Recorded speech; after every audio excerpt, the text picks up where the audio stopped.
Let start with the endocrinology. तो endocrinology में आपको एक बात मैं याद करा दूं कि हमें सबको पता है कि जो भी हमारी बॉडी में एक्टिविटीज़ चल रही होती हैं सेल्स में, टिश्यूज़ में, ऑर्गन्स में, सही है, वो कोऑर्डिनेट हो रही होती हैं थ्रू द केमिकल मैसेंजर्स। ठीक है, अब केमिकल मैसेंजर्स जो हैं वो दो टाइप के हो सकते हैं, या तो हमारे पास जो है वो न्यूरोट्रांसमीटर हो सकते हैं। अब न्यूरोट्रांसमीटर ये होता है कि वो जो है वो एक स्पेसिफिक एक्सॉन टर्मिनल, जैसे कि ये एक्सॉन टर्मिनल है, ठीक है, इससे सिक्रीट होता है ऑन द साइनेप्टिक जंक्शन। ठीक है, साइनेप्टिक जंक्शन पे सिक्रीट होता है, वहीं पर लोकली एक्ट करता है और जो भी नर्व सेल का फंक्शन होता है उसको कंट्रोल कर लेता है। ठीक है, ये तो हमारे पास हो गया हमारा न्यूरोट्रांसमीटर। सही है, उसके अलावा न्यूरोट्रांसमीटर के अलावा जो दूसरे हमारे पास केमिकल मैसेंजर्स होते हैं वो होते हैं हमारे हार्मोन्स। ठीक है, हार्मोन्स में हमारे पास जो है वो एंडोक्राइन हार्मोन हो सकते हैं। ठीक है, इसके अलावा हमारे पास एक्सोक्राइन हार्मोन हो सकते हैं, न्यूरो एंडोक्राइन हार्मोन्स हो सकते हैं। सही है, और इसके अलावा ऑटोक्राइन हो सकते हैं। ठीक है, पैराक्राइन हो सकते हैं। सबसे पहले जो है ना वो हम एंडोक्राइन हार्मोन को थोड़ा सा देख लेते हैं। एंडोक्राइन हार्मोन जो है वो ऑब्वियसली हमें पता है कि एंडोक्राइन ग्लैंड से सिक्रीट होंगे। ठीक है, एंडोक्राइन ग्लैंड्स बेसिकली क्या चीज़ है? एंडोक्राइन ग्लैंड्स के लिए हमारे पास गाइटन में ये डायग्राम बनी हुई है। सही है, उसमें वो हमें बताता है कि एंडोक्राइन ग्लैंड जो है वो कुछ ऐसे डक्टलेस ग्लैंड्स होते हैं, यानी जिनकी कोई डक्ट नहीं होती। हार्मोन ले जाने के लिए कोई स्पेसिफिक चैनल नहीं है, बल्कि वो ब्लड के जरिए जाएगा।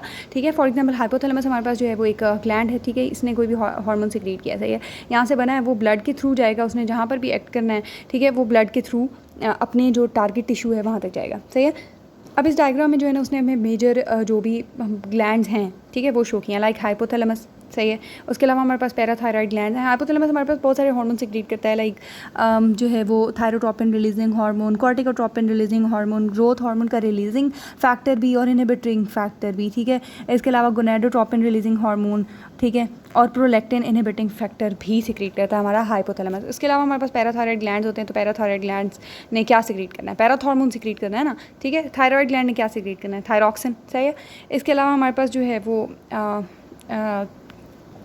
पैंक्रियाज हो गया। पैंक्रियाज का हमें पता है कि पैंक्रियाज क्या सिक्रीट करता है हमारे पास। उसके जो अल्फा सेल्स होते हैं वो हमारे पास ग्लूकागॉन सिक्रीट करते हैं, और जो बीटा सेल्स होते हैं वो हमारे पास इंसुलिन सिक्रीट करते हैं। सही है, इसके अलावा हमारे पास एड्रिनल कॉर्टेक्स जो है वो सिक्रीट करता है कॉर्टिसोल और एल्डोस्टेरोन। सही है, और इसके अलावा जो एड्रिनल मेडुला है वो हमारे पास एपिनेफ्रिन और नॉर एपिनेफ्रिन सिक्रीट करता है। मेल में जो टेस्टीज़ हैं वो टेस्टोस्टेरोन सिक्रीट करती हैं, और फीमेल में जो ओवरीज हैं वो एस्ट्रोजन और प्रोजेस्टेरॉन सिक्रीट करती हैं। तो ये जो है ये हमारे पास मेन से जो है वो हमारे पास हो गए एंडोक्राइन ग्लैंड्स। ठीक है, अच्छा उसके बाद आ जाएँ टाइप्स ऑफ हार्मोन्स पे। तो एंडोक्राइन हार्मोन्स जो हैं वो ऐसे हार्मोन्स हैं जो कि एक ग्लैंड सिक्रीट करेगा और दूर दराज किसी टिश्यू पे जाके वो हार्मोन एक्ट करेगा, जबकि पैराक्राइन ग्लैंड्स जो हैं या फिर पैराक्राइन हार्मोन्स जो हैं वो इस तरह के नहीं हैं। सही है, वो ये होता है कि हमसाये होने का जो है ना हक अदा करते हैं पैराक्राइन ग्लैंड्स। ठीक है, ये इतने अच्छे हैं कि मतलब एक सेल है, ये वाला सेल स्पेशलाइज सेल है, ये इसने एक हार्मोन सिक्रीट किया है। ठीक है, फॉर एग्जाम्पल ये वाला हार्मोन है, ठीक है, ये सिक्रीट किया, ये हार्मोन जो है ये जाता है और अपने साथ वाले हमसाये सेल पे एक्ट करता है। ठीक है, हमसाये, इसमें हमारे पास जो है वो लिम्फोकाइंस और प्लेटलेट डिराइव्ड ग्रोथ फैक्टर जो है ना वो हमारे एग्जांपल हैं। ठीक है, इसके बाद आते हैं ऑटोक्राइन हार्मोन्स। ठीक है, ऑटोक्राइन हार्मोन्स जो है ना वो इतने अच्छे नहीं हैं। सही है, बहुत सेल्फिश हैं। ये क्या करते हैं कि ये जो है वो जौन सा सेल इनको सिक्रीट कर रहा है ना, मतलब इसको जो है फॉर एग्जांपल इस सेल ने जो है वो सिक्रीट किया है। ठीक है, इससे एक हार्मोन बना है। सही है, छोटा वाला ये हार्मोन है। ठीक है, ये बना है, ये वाला हार्मोन क्या कहता है, ये ब्लड में सिक्रीट होता है एक्स्ट्रासेलुलर फ्लूइड में, और आके वापस इसी जो हमारे पास सेल होता है जिसने उसको प्रोड्यूस किया होता है उसी पर ही आकर ना दोबारा एक्ट करता है।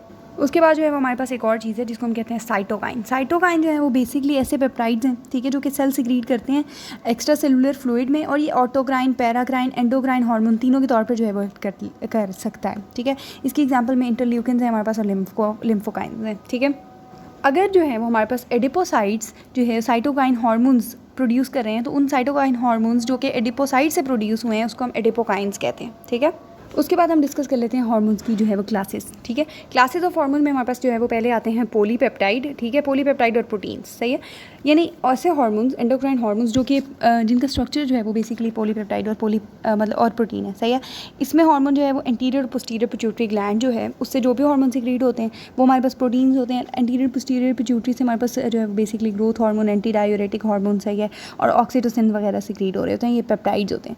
ठीक है, और इसके अलावा जो हमारे पास पैराथायराइड ग्लैंड जो है उससे पैराथॉर्मोन जो सिक्रीट हो रहा होता है बेसिकली वो भी हमारे पास जो है वो पेप्टाइड होता है। इसके अलावा पैंक्रियाज से जो है हमारे पास इंसुलिन और जो ग्लूकागॉन होता है वो भी पेप्टाइड्स होते हैं। सही है, तो P फॉर पेप्टाइड और P फॉर जो है pituitary, P for parathyroid and P for pancreas. सही है, तो ये सारे जो है इस तरह से आप इसकी एग्जांपल्स को याद रख सकते हैं। उसके बाद आते हैं हमारे स्टीरॉइड्स। स्टीरॉइड्स जो होते हैं वो बेसिकली जो है वो कोलेस्ट्रॉल का डेरिवेटिव होते हैं, ठीक है। और ये एड्रेनल कॉर्टेक्स से सीक्रेट होते हैं। लाइक एड्रेनल कॉर्टेक्स से हमारे पास आ रहा होता है हार्मोन हमारा कॉर्टिसोल, एल्डोस्टेरोन, ठीक है। इसके अलावा हमारे पास ओवरीज जो है वो सीक्रेट कर रही होती हैं एस्ट्रोजन और प्रोजेस्टेरोन।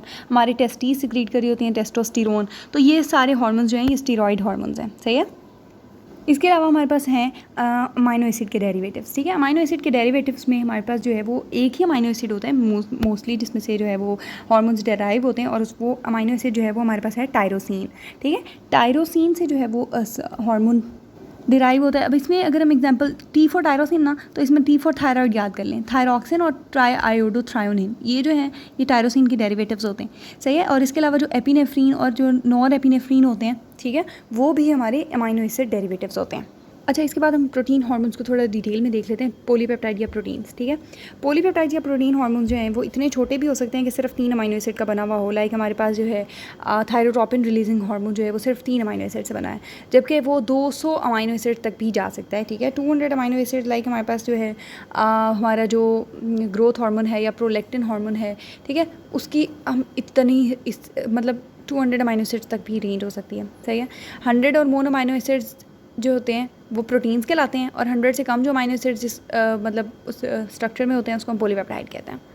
अच्छा, अगर हम इसके सिंथेसिस की बात करें, जो हमारा पॉलीपेप्टाइड या प्रोटीन हार्मोन होता है, अगर हम इसके सिंथेसिस की बात करें तो सबसे पहले जब ये सिंथेसाइज होता है ना हमारे एंडोप्लाज्मिक रेटिकुलम के रफ एंड पर, ठीक है, तो ये इतना कोई एक्टिव प्रोटीन या एक्टिव हार्मोन के तौर पे सिंथेसाइज नहीं होता, बल्कि ये बहुत बड़ी प्रोटीन होती है, लार्जर प्रोटीन होती है जो कि एक्टिव नहीं होती, और उसको हम प्री प्रो हार्मोन कहते हैं, ठीक है। प्री प्रो हार्मोन जो होता है उसको उसको एंडोप्लाज्मिक रेटिकुलम पे ही जो है वो क्लीव करके छोटा प्रो हार्मोन बना लिया जाता है, ठीक है। वो जो प्रो हार्मोन होता है, ठीक है, एंडोप्लाज्मिक रेटिकुलम से अब वो आ जाता है इनटू द गोल्जी अपरेटस, ठीक है। गोल्जी अपरेटस में ये होता है कि प्रो हार्मोन को और एंजाइम्स को पैक कर दिया जाता है इनटू द सेक्रेटरी वेसिकल, ठीक है। इस प्रोसेस के दौरान जो सेक्रेटरी वेसिकल में एंजाइम्स वगैरह मौजूद होते हैं वो क्या करते हैं, वो जो हमारा प्रो हार्मोन होते हैं, ठीक है, उसको कन्वर्ट कर देते हैं इनटू द एक्टिव हार्मोन, ठीक है। छोटा उसको क्लीव कर देते हैं एक्टिव हार्मोन में, और थोड़े से इनएक्टिव फ्रेगमेंट्स जो होते हैं उसमें कन्वर्ट कर दिया जाता है, ठीक है। और ये जो सेक्रेटरी वेसिकल्स होती हैं ये स्टोर कर ली जाती हैं सेल के अंदर, साइटोप्लाज्म के अंदर, और तब तक जो है वो सीक्रेट नहीं की जाती जब तक इनकी ज़रूरत नहीं होती। फिर जब इन हार्मोन्स की ज़रूरत होती है तब क्या होता है, एक्सोसाइटोसिस के ज़रिए जो है ना ये सेल मेम्ब्रेन के साथ बाइंड करके ना अपनी सीक्रेशंस को जो है ना बाहर एक्स्ट्रा सेलुलर फ्लूइड में भेज देते हैं। उसके बाद अगर हम स्टीरॉयड हार्मोन्स की बात करें तो स्टीरॉयड हार्मोन्स जो होते हैं वो स्टोर नहीं किए जाते, बल्कि जब सिंपली स्टिमुलस आता है, ठीक है, तो उस वक्त जो है वो कोलेस्ट्रॉल मौजूद होता है, ठीक है। वो उस कोलेस्ट्रॉल की मदद से जो है वो हमारे हार्मोन सिंथेसाइज कर लिए जाते हैं, और सिंथेसाइज करके जो है वो फॉरन डिफ्यूज़ कर जाते हैं थ्रू द सेल मेम्ब्रेन और एंटर कर जाते हैं इनटू द ब्लड स्ट्रीम।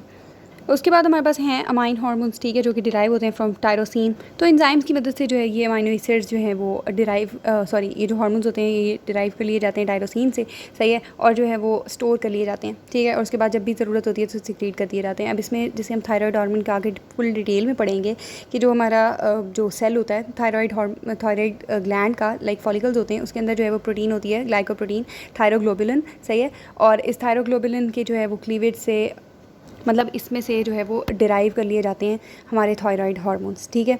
इसी तरह जो एपिनेफ्रीन और नॉर एपिनेफ्रीन हैं वो भी जो है वो सेक्रेटरी वेसिकल में स्टोर कर ली जाती है, और जब टाइम आता है तब जो है ना उसको सीक्रेट कर दिया जाता है। अब जो हमारे पास हार्मोन होता है उसका एक्शन जो है वो उसका एक्शन का ड्यूरेशन वगैरह जो होता है वो हर हार्मोन का अपना ही होता है। लाइक अगर हम बात करें नॉर एपिनेफ्रीन और एपिनेफ्रीन की, तो वो जब सीक्रेट होते हैं उसके कुछ ही मिनट्स के बाद, कुछ ही सेकेंड्स में जो है वो अपनी जो इफेक्ट होता है वो शो कर देते हैं, जबकि जो ग्रोथ हार्मोन है या हमारे पास जो है वो थायरॉक्सिन है उसको काफ़ी टाइम लग जाता है, लाइक उसको कुछ महीने लग जाते हैं अपने फुल जो है वो एक्शन पर आते हुए और फिर अपना काम करते हुए ना।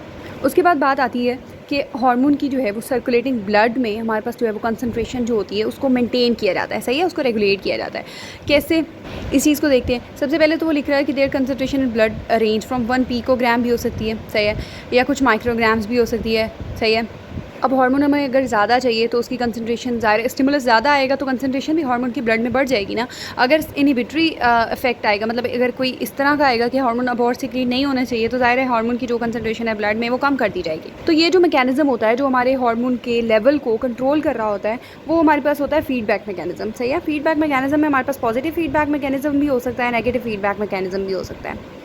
अब अगर हम देखें हम अपने नेगेटिव फीडबैक मैकेनिज़्म को, तो हमारा हार्मोन सिस्टम जो है वो उसको नेगेटिव फीडबैक मैकेनिज़्म इस चीज़ को प्रिवेंट करता है कि हार्मोन कहीं ज़्यादा एक्ट ना कर जाए ना, यानी उसकी ओवर एक्टिविटी ना हो जाए, ठीक है। तो उसको हार्मोन की फर्दर रिलीज़ को सप्रेस करने का जो सिस्टम है, जो मैकेनिज़्म है, वो है हमारे पास नेगेटिव फीडबैक कंट्रोल, सही है। इसमें ये होता है कि जैसे फॉर एग्जांपल अगर हम ले लें थायराइड हार्मोन की एग्जांपल, ठीक है। थायराइड हार्मोन का जो सिक्रीशन होती है उसको हमारा हाइपोथैलेमस कंट्रोल कर रहा होता है, ठीक है। हाइपोथैलेमस जो है वो हमारे पास सिक्रीट कर रहा होता है थायराइड स्टिमुलेटिंग हार्मोन, ठीक है। क्या सिक्रीट कर रहा होता है? थायराइड स्टिमुलेटिंग हार्मोन, ठीक है। थायराइड स्टिमुलेटिंग हार्मोन का ये काम होता है कि वो जाता है जाके थायराइड को स्टिमुलेट करता है, ठीक है। उसको कहता है कि भाई थायराइड हार्मोन की ज़रूरत है, प्लीज़ तुम थायराइड हार्मोन सिक्रीट करना शुरू करो, सही है। तो थायराइड ग्लैंड जो है वो एक्टिव हो जाता है और जो है वो थायराइड हार्मोन सिक्रीट करना शुरू कर देता है। अब ये जो थायराइड हार्मोन होता है ये जब आ जाता है बहुत सारा ब्लड में, ठीक है, तो यही वापस जाता है हाइपोथैलेमस के पास और हाइपोथैलेमस को कहता है कि भाई हेलो, मैं बहुत ज़्यादा हो गया हूँ, अब तुम अपना जो थायराइड स्टिमुलेटिंग हार्मोन है उसको बंद करो, अब और थायराइड को और थायराइड ग्लैंड को और ज़्यादा स्टिमुलेट करने की ज़रूरत नहीं है, ठीक है। यानी थायराइड हार्मोन का जैसे ही लेवल बढ़ा, वो गया हाइपोथैलेमस के पास और उसने TSH की सिक्रीशन को कम करा दिया, ठीक है। अब TSH कम सिक्रीट हो रहा है, ठीक है, तो फर्दर जो है वो थायराइड हार्मोन भी कम सिक्रीट होगा, सही है ना। तो इस तरह से जो है वो नेगेटिव फीडबैक कंट्रोल के ज़रिए जो हार्मोन की कंसंट्रेशन है उसको मेंटेन किया जाता है in the cell, in the body. अच्छा, ये तो हमारे पास हो गया नेगेटिव फीडबैक। इसके बाद आता है हमारा positive feedback mechanism. Positive feedback mechanism के ज़रिए से हम किसी भी हार्मोन का जो लेवल है उसको बहुत ज़्यादा हद तक इंक्रीज़ कर सकते हैं, ठीक है। अच्छा, इसमें अगर हम एग्जांपल लें, इसमें हम एग्जांपल ले लेते हैं ल्यूटिनाइजिंग हार्मोन की, ठीक है। ल्यूटिनाइजिंग हार्मोन का केस इस तरह से है कि जो हमारी ओवरीज होती हैं वो सिक्रीट कर रही होती हैं जब एस्ट्रोजन, तो एस्ट्रोजन जो है वो जाता है इंटीरियर पिट्यूटरी के पास और इंटीरियर पिट्यूटरी से कहता है कि भाई LH सिक्रीट कराओ प्लीज़, ठीक है। अब इंटीरियर पिट्यूटरी जब LH हार्मोन सिक्रीट करना शुरू करता है, ठीक है, तो LH को याद आता है कि हाँ एस्ट्रोजन ने कहा था कि भाई LH ज़्यादा सिक्रीट कराओ, तो मुझे भी चाहिए कि मैं एस्ट्रोजन का हक अदा करूँ, और जाता है ये ओवरीज पर एक्ट करता है, सही है, और उनको कहता है कि मज़ीद जो है वो एस्ट्रोजन सिक्रीट करो, ठीक है। अब LH बढ़ गया, LH की कंसनट्रेशन बढ़ गई है, तो एस्ट्रोजन की भी जो है वो कंसनट्रेशन बढ़ जाती है, ठीक है। दोनों हार्मोन इंक्रीज़ करें। अब एस्ट्रोजन फर्दर क्या करता है, फर्दर जाके LH की कंसनट्रेशन को बढ़ाता है, ठीक है। अब LH की कंसनट्रेशन जब तक एक स्पेसिफिक लेवल तक बढ़ती है, ठीक है, और उसके बाद जो है तब तक वो एस्ट्रोजन को भी बढ़ाती रहती है, लेकिन एक स्पेसिफिक लेवल पर जो है वो LH की जो कंसनट्रेशन जब पहुंच जाती है तो वो एस्ट्रोजन की सिक्रीशन मज़ीद नहीं बढ़ाती, ठीक है, और एस्ट्रोजन की सिक्रीशन को रोक दिया जाता है। इसको आप इस तरह से याद रख लें कि LH जो है वो उसको बुला लें, क्या एस्ट्रोजन के आओ भाई घर से हम खेलें, ठीक है। खेलते रहे जब तक स्पेसिफिक लेवल तक मतलब पहुंच गया LH, ठीक है, तब तक जब उसका मतलब खेलने का लेवल पीक तक पहुंच गया तब तक तो वो एस्ट्रोजन को के साथ खेलता रहा। उसके बाद उसने एस्ट्रोजन को जाके इनहिबिट करा दिया, ठीक है, एक स्पेसिफिक लेवल पर, सही है। पहले तो LH जो है वो इंक्रीज़ करता है एस्ट्रोजन को और एस्ट्रोजन भी इंक्रीज़ करता है LH को, सही है, लेकिन एक स्पेसिफिक लेवल के बाद जो है वो LH की मज़ीद सिक्रीशन और एस्ट्रोजन की मज़ीद सिक्रीशन जो है वो रोक दी जाती है, सही है। ये ओवुलेशन पर ये सारा प्रोसेस हो रहा होता है, LH की कंसनट्रेशन को बढ़ाना होता है ना ओवुलेशन कराने के लिए, तो तब तक जो है ये प्रोसेस चलता है। उसके बाद जो है वो हमारे पास बात कर रहा है साइक्लिक वेरिएशंस, ठीक है, जो कि हार्मोन रिलीज़ में आती हैं। इसमें अगर हम एग्जांपल लें तो हमारे पास जो ग्रोथ हार्मोन होता है, ठीक है, उसकी जो कंसंट्रेशन होती है, उसकी जो सिक्रीशन होती है, वो स्लीप का जो पहला साइकिल होता है ना, यानी जब पहले जब हम सोते हैं तो अर्ली पीरियड जो होता है स्लीप का, उसमें जो है वो ग्रोथ हार्मोन ज़्यादा बढ़ जाता है, और जो लेटर स्टेजेस होती हैं स्लीप की, उसमें जो है वो हमारा ग्रोथ हार्मोन की कंसंट्रेशन कम हो जाती है। अगर मेंस्ट्रुएशन की हम एग्जाम्पल ले लें, ठीक है, तो उसमें भी काफ़ी सारी हार्मोनल जो है फ्लक्चुएशंस आती हैं, लाइक ओवुलेशन का जो डे होता है, ठीक है, उन डेज़ में ओवुलेशन वाली डेज़ में जो है वो उस LH जो है उसकी कंसंट्रेशन बढ़ जाती है, सही है, ताकि ओवुलेशन हो सके। इसके अलावा जब प्रेगनेंसी होती है तब प्रोजेस्टेरोन की कंसंट्रेशन जो है वो मेंटेन की जाती है, उसको बढ़ाया जाता है एक लेवल पर, सही है। तो ये सारी जो है वो साइक्लिक वेरिएशंस जो आती हैं वो आ रही होती हैं हमारी हार्मोन की रिलीज़ में। उसके बाद अगर हम बात करें transport of hormones in blood की, ठीक है, तो कुछ हार्मोन्स जो होते हैं जैसे पेप्टाइड्स हैं या कोई कैटेकोलामाइंस हैं, ये क्या है, ये वाटर सॉल्युबल हार्मोन्स है ना। तो ये वाटर सॉल्युबल हार्मोन्स जो होते हैं ये प्लाज्मा में डिज़ोल्व हो जाते हैं और जो भी इनका मतलब स्पेसिफिक साइट होती है, जो भी टारगेट टिश्यू होता है उस पर पहुँच जाते हैं, सही है। इसके अलावा जबकि जो दूसरे हार्मोन है लाइक स्टेरॉइड और थायराइड्स, सही है, ये ऐसे मतलब ऐसे नहीं जाते, फ्री एग्जिस्ट नहीं करते प्लाज्मा में, बल्कि ये 90% जो है वो बाइंड हो जाते हैं प्लाज्मा प्रोटीन्स के साथ। जैसे थायराइड हार्मोन्स की अगर बात करें तो वो बाइंड हो जाते हैं थायरॉक्सिन बाइंडिंग ग्लोबुलिन प्रोटीन के साथ, ठीक है, बाइंड होके उसके ज़रिए से जो है वो जाते हैं इनटू द एक्स्ट्रासेलुलर फ्लूइड या कह लें कि सर्कुलेशन में, सही है।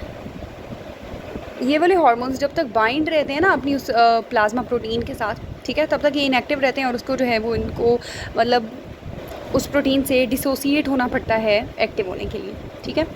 उसके बाद है बात clearance of the hormones from the blood की। इसमें इस तरह है कि अगर हार्मोन जो है उसका रेट ऑफ सिक्रीशन जो है वो ज़्यादा है, ठीक है, ज़्यादा रेट पे वो सिक्रीट हो रहा है तो उसकी ब्लड में कंसंट्रेशन ज़्यादा होगी, सही है। अगर उसका मेटाबॉलिक क्लियरेंस रेट कम है, यानी उसको क्लियर नहीं किया जा रहा ब्लड से, तो वो भी ज़्यादा देर ब्लड में रहेगा तो उसकी कंसंट्रेशन ज़्यादा रहेगी, सही है। तो ये जो है वो इंक्रीज़ और डिक्रीज़ कंसंट्रेशन का हार्मोन्स, ये इन्हीं दो फैक्टर्स पे डिपेंड करता है कि एक तो वो किस रेट पे जो है वो ब्लड में आ रहा है और ब्लड से किस रेट पे वो जा रहा है, ठीक है। मेटाबॉलिक क्लियरेंस रेट को कैलकुलेट करने के लिए हमारे पास जो है वो ये वाला फार्मूला है, सही है। यानी जिस रेट पे हमारे हार्मोन जो है वो प्लाज्मा से डिसअपीयर हो रहा है, सही है, divided by concentration of hormone, यानी अभी हार्मोन की कंसंट्रेशन ब्लड में कितनी है, सही है। तो उससे हम जो है मेटाबॉलिक क्लियरेंस रेट फाइंड करते हैं। खैर ये कोई इतनी इंपॉर्टेंट बात नहीं है, इसमें आप लोग सिर्फ ये देख लें कि हार्मोन जो है वो किस वेज़ में जो है वो क्लियर किए जाते हैं।